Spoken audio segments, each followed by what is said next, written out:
What's up, YouTube? So this video is going to be a little different from the content you're probably normally accustomed to. Well, I shouldn't say that because I don't post very often, but from what you normally see on my page, it's going to be a bit different from that. This is actually for a class, so feel free to click off if you want to, or stick around if you find the topic or headline, or whatever it's called, interesting. Anyway, so this was about an article that I read, or a study or a work that I read, involving or revolving around the anger gap, or yes. So I'll explain what that is in a few seconds. So this work or this study examines strategic factors that impact women's intention to express anger. There's a great deal of research that suggests women express anger to a lesser extent than they actually experience it. And this phenomenon was the primary focus of this research study. It was found that there were two stereotype routes that motivated women to avoid expressing anger, and they were the stereotype disconfirmation route and the stereotype confirmation route. So the stereotype disconfirmation route is when women avoid expressing feelings of anger to, avoid expressing certain feelings of anger because it supposedly disconfirms the stereotype that women are kind and caring. And the stereotype confirmation route, as you probably have already guessed, is when the women avoid expressing their anger because it confirms the stereotype that women are overly emotional. So from this example, you can already see that women are kind of stuck between a rock and a hard place when it comes to expressing their opinions or thoughts, or when deciding how to respond to a particular situation or scenario. They have to, if they choose to respond or if they choose not to respond, they're going to be stereotyped either way, is basically what this is saying. So this work also demonstrated that stereotype information includes or introduces strategic concerns that women have to take into account when deciding whether to express anger in response to a gender inequality or not. So in many cases, and I'm sure this isn't a surprise to many, women are paid less than men for the work that they do, and also take on a disproportionate share of domestic work. It's cases like these that can incite or give rise to feelings of anger among women, but many don't express their anger because of the anger gap phenomenon, which is what I explained to you earlier. So in an effort to better examine this, literature on emotional expression and gender stereotyping was used to examine this information, or it was used to examine how this information contributes to the occurrence of an anger gap among women.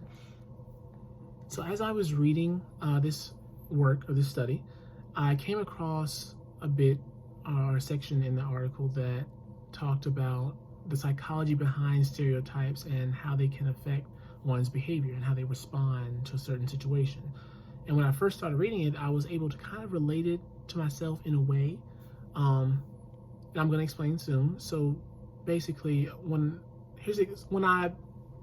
growing up, I was always very cognizant and concerned about how my actions and behavior reflected my parents. I was always taught that whatever I did in public was a reflection of how I was raised, or just my family in general. So I definitely didn't want to give them a bad name or represent them poorly or in a way that they wouldn't find favorable. So I would always try to think about my actions, not just react, but to actually think before I act in certain situations that I was placed in.